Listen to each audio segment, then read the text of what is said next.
My name's Camilla Polito, and this is my mom, Ana Polito.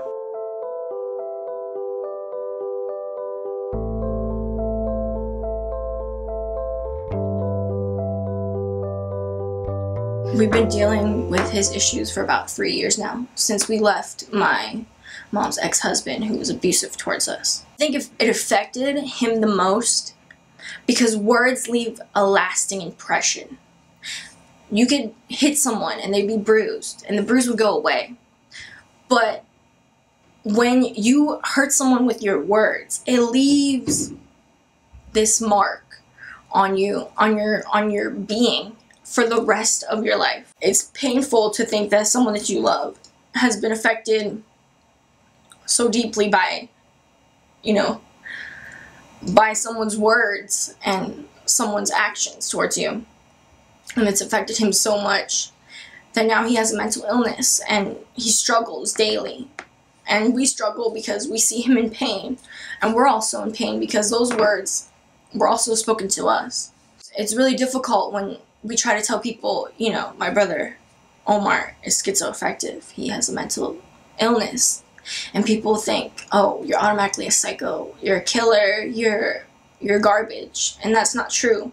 It's something that changes your whole life. Dealing with it, being a high school student, going to school, and people ask me what's wrong, and people ask me, why are you so mad? Well, I can't sit here and tell you that my brother has a mental illness, because then you automatically associate with me and say that I am psycho and that I'm a murderer because my brother has an illness that's not his fault.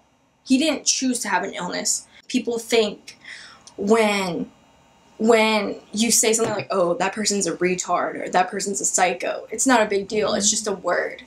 No, because that person takes that word and it leaves an impression on their heart.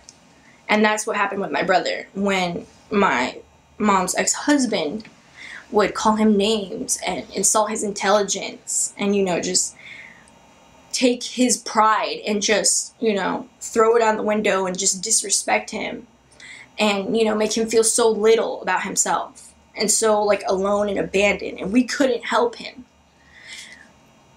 That just affected him so much that he started to believe those words.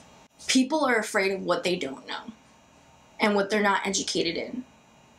I was afraid of my own brother because I didn't know what a schizoaffective was, what all these different types of illnesses were, until I was educated about it.